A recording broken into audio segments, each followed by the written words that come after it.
Check, check. 1, 2, 3, 4. Let's go!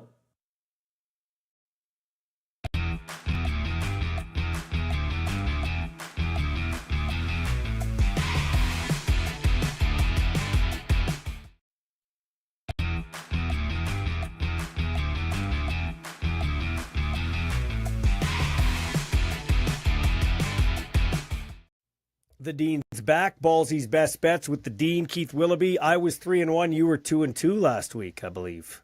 And I think I was 3-1, Ballsy. Oh, were you 3-1? Then Yeah. what did you take? What did you take that I took wrong?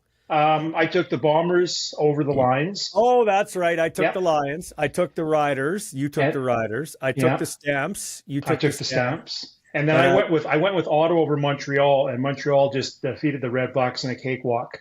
Yeah, and I took Montreal in that one. So yeah. So interesting. Good picks. Smart minds. Okay, so let's get to it here. We're both on a tight time crunch, so let's get right into it. Montreal is at Edmonton. I have Montreal number 1 on my power rankings. Edmonton needs to start winning at home to get the fans back. It used to be, you know this, for a long time, it was the evil empire. You could never win there. If you won a game there in the summer, it was like you won a Grey Cup. Now it's almost like a free space in the bingo card. You had an interesting stat about Thursdays, though. Tell us about that. Thursday games and balls. That's why I'm obviously maybe going a bit of a different direction than you for Thursday. But if you look since the 2024 season, home teams are 9-3-1 on the Thursday night games. The one tie, remember last year, was the infamous tie Saskatchewan in Ottawa. But you look over the past year and even into this year so far, both home teams won in the Thursday games. I think you end up with road teams who play perhaps on a short week against a team with rest. I like the home teams on the Thursday night games. Okay, you think you sold me on that one. I was going to go Montreal, but Montreal never travels that great out west, especially when they go to Vancouver. I just like the way they look. They've got great Canadian, the formula never changes. Good quarterbacking to above average quarterbacking and great Canadians. And Montreal seems to have that. I like Davis Alexander. How about you? He's looking pretty good. Just looks fantastic. Remember last year when he came in the game home to Saskatchewan, when we went to Montreal last year, Alexander came in at halftime and really turned the Owls around. To me, I've got the Owls number 1 on my power ranking. Like they are the class of the league right now. But you look at them playing in Edmonton on Thursday night. I'm not trying to sound cute here, but I think the Owls have almost clinched the Eastern Division. Like they're the only team in the East with a win. They should probably have it clinched by early August. Again, not that they ever going to mail it in because I think that team is too deep and too strong. But if there's one game in the year that's a bit of an iffy trap game for the Owls, again, it's Flying West Thursday night game. And as you said, Ballsy, Edmonton needs to establish some prominence at home. Yeah, and so I'm going to go with you. I'm going to go with the Elkimos in that game. You too? I am as well. Yeah, I think so too. Okay, Friday night football. First Friday night football for the Riders this year. They're back east to Toronto. I'm kind of up in the air on this one. The Argos have they haven't got great quarterback play from Arbuckle early. I don't think Kelly, as we talk right now, is going to play in the game. Riders' offensive line with all the injuries been better than I expected. I like their stable of running backs. Keyshawn Johnson had a great end of the game. Not sure if Emlis is going to play or not. He's been hobbled this week at practice. That's tough. Going back east again is really tough. I think I'm going to take the Riders in a close one. I think the Riders have to take advantage of this early season Eastern schedule. I think they're doing just that. And I think Corey Mace, AJ Ouellette, former Argos, Kadeem Carey, they beat their old team. I got the Riders in a close one, like 26-21 or something like that. Ballsy, I agree with everything you said about the Saskatchewan Rough Riders, and that's why I'm going with Toronto in Friday's game. Remember that classic line from Star Wars? I've got a bad feeling about this. Yeah. To me, this is one of those games when early in the year I had it penciled on my calendar. It's the second game in a row in the East. No team has gone undefeated in the CFL since the 1948 Calgary Stampeders, who went 12-0 and then won the Grey Cup. So let's face it. Again, Rider Nation, I wear the green and white. I love the green and white, but we're not going to go 18-0. There's going to be one game where we're going to stub our toe. To me, Toronto is a better team than they've shown thus far. I know they ran into the buzzsaw known as the Owls. Calgary is a strong team, but Toronto didn't play, I think, up to their potential last week when they were at home to Calgary. I think the Argos are going to right the ship a little bit. Again, I see it as a close game, but I see it as a situation where this is that one game in the year where Saskatchewan might be stubbing their toes. So I think Trevor Harris is a top-notch person. I think he's a good leader, and I think obviously accurate passer, and I think he needs to win a Grey Cup as a starter to be considered a Hall of Famer. I just wonder if you can. He seems to be a great 20-20 quarterback, 20-yard line to 20-yard line. He's more of a field goal quarterback, in my opinion, and that needs to change if they're going to win. I agree with you, Ballsy, and I think that's where you've got a situation right now with, Trevor Harris is not Trevor Vick. He's not going to be running the ball for 10, 15 yards at a time. And that's why maybe when we get to the 20, it's tougher because teams know that he's not a threat to run the ball. Therefore, they can drop men into coverage and maybe cover our receivers really well. You look last week, there was a play in the Hamilton game where I thought Harris could have run the ball. He ended up throwing it. I think he threw it to Harris or Del Duncan Bushby for a first down. But I think that tool of having a quarterback who can run, we see it in the CFL where the running quarterbacks do have an advantage. And that's where I think Trevor, the accuracy strong thus far. I know he's throwing 2 picks in the first 2 games, but I think that's where we struggle in terms of being able to cash it in when we get inside the 20. All right. Ottawa can't get a pass rush, and they can't cover anybody. Davis Alexander had his best throwing day, 344 yards. I think Ottawa got home once in 32 dropbacks.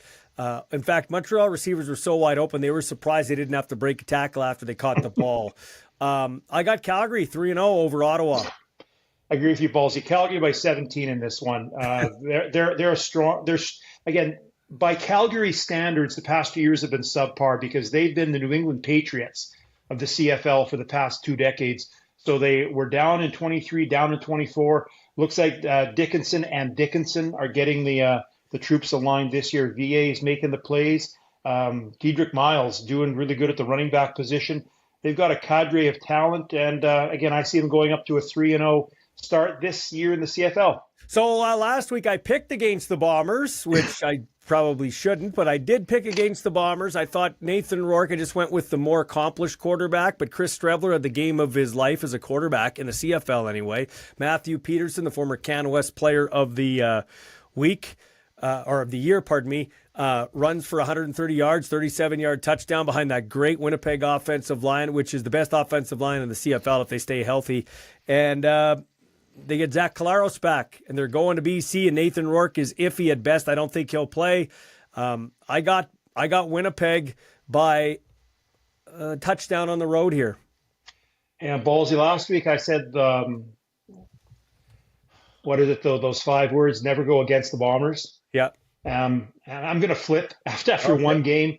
And it's a situation, I'm not trying to sound like a cranky old man, but CFL, like, what are you doing with giving me the Bombers and the Lions in a back-to-back at the beginning of the season? Mm-hmm. These are the only 2 times you're going to play each other all year. To me, these are 2 class franchises in the league. I'd like to be able to spread those games out. I think if this was not the tail end of a home and home, I'd go with the Bombers in Vancouver. But I think teams have a hard time winning both ends of a back-to-back. The Lions do have athletes, the strong athletes playing their positions, and they are an explosive team. To me, I see a close game. I see the Lions eking out a home victory over the Bombers. Okay, one other point there. You got the Lions starting 4 Americans in the offensive line, and Nathan Rourke has been getting the crap beat out of him the first 2 weeks. So that whole play Americans in the O-line, not Canadians because they're a detriment, maybe that theory's going up in smoke. Exactly, and that's a situation where, Rourke he needs, like any quarterback needs the protection. But Rourke, it seems we've seen in his couple of years being in the CFL, we've seen the good aspect of Nathan Rourke, and we've seen when he's bad, he's horrid. And if he doesn't have the protection, I think that's a situation where Winnipeg's aggressiveness on the defense could really be problematic for the Lions in that game this week. One last question for you, Brett Lothar. Are you concerned? No, I'm not concerned because of what he did last year. He was terrible in that home game against Montreal. Mm-hmm. I think he went 3 for 7, and he cost the Riders the win because there was that last field goal that would have tied the game, put it in overtime, and he shanked it. Yeah. After that, he went on a real run. Ballsy, I'm more concerned with Joe Couch, the holder. And I don't know, again, I'm not trying to put all the blame on Couch, but there was the first field goal of the game in Ottawa where the laces were flipped. And it seems even the field goals we are making aren't like the one straight down the pipe, uh, and missing a PAT, and then missing the short field goal at the end of the game in Hamilton.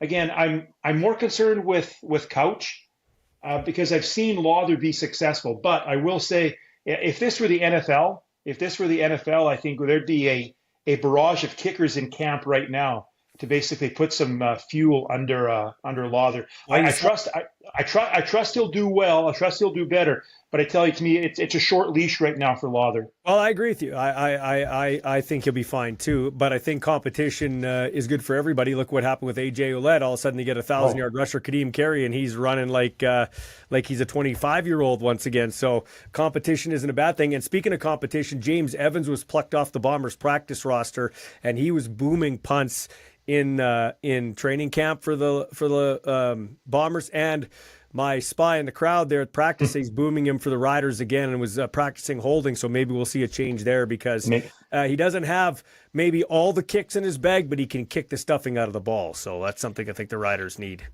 Yeah, you wonder, Balls. You and I have chatted about this. Like, I don't know why it seems right now the punting position is going to the global players. To me, give me John Ryan. Give me somebody who was an incredible athlete, somebody who played receivers for the Rams, played in the NFL for a number of years. To me, give me that athlete back there. Give me somebody who can kick the ball, because we're struggling thus far this year. Thanks for your time, man. Appreciate it. Have a good week. Enjoy the game. Thanks, Ballsy. All the best to you.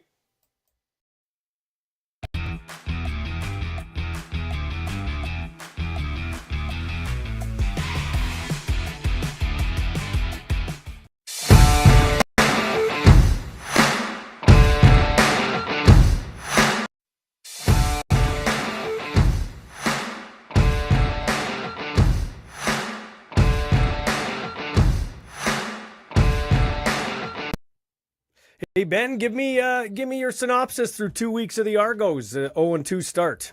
It's been rough, but I think it's sort of what you expect with any CFL team when you don't have your starting quarterback. But you can add to that. Like, they've been without Janarian Grant, who's their star on special teams, and they've largely been without Wyndham McManus at full capacity, and he's their star on defense. So you're missing a few stars like that. This is the performance you're going to get. They're 0-2. They've played two tough teams. I think Calgary's better than most people thought they were going to be this year. So I don't think there's full panic in Toronto. I think people understand these are players they're missing who are going to come back. But at the same time, this is not a club that is used to being 0-2, especially in the Ryan Dinwiddie era. Yeah, and of course, Chad Kelly's a big part of that. Where are they at in terms of Kelly coming back? It's hard to say. So, like, he's out there throwing the ball around with the scout team and limited in practice. We haven't really seen him, take off, and I think that's what they are waiting for. Like Coach Dinwiddie talked yesterday about really wanting to see the mobility more from in terms of like being able to protect himself. It's not so much in like whether or not his leg could withstand a hit or anything from that regard. From what I understand, it's more he, as part of his game, like he is good at pocket management. He is good at escaping and finding those lanes and knowing where he can buy himself time. And I think Coach Dinwiddie just wants to be sure that he can protect himself that way before putting him back into the game. So we got Kadeem Carey on the Rough Riders now. It's amazing when you add a 1,000-yard rusher how competition breeds somebody else to pick up their game like AJ Ouellette. Why was, in your opinion, why was Carey free to ply his trade on other places? It was a tough call. Like I had John Murphy on with me a couple of weeks ago, and I thought he gave a pretty good answer to that. And basically, it wasn't so much about Carey. I think they loved what Carey did. Obviously, he's 1,000-yard rusher, was a very reliable running back, was a great player last year, no question.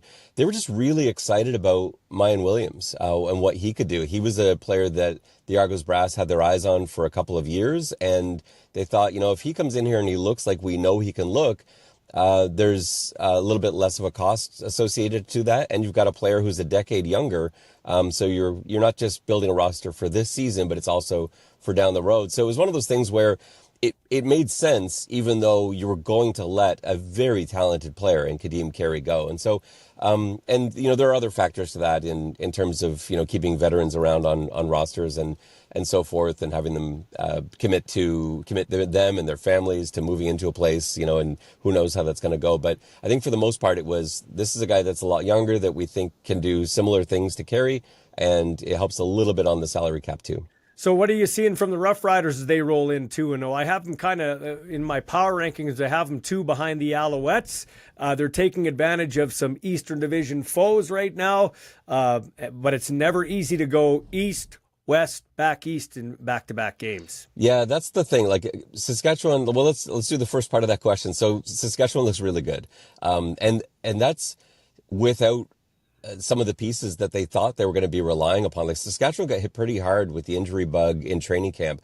Toronto's kind of going through that right now, but they've been able to weather that. I thought they've had pretty good offensive line play. I think and it's such a strange roster construction too, with 3 American linemen for the most part. You've got very heavy on Canadian receivers, and everyone's produced.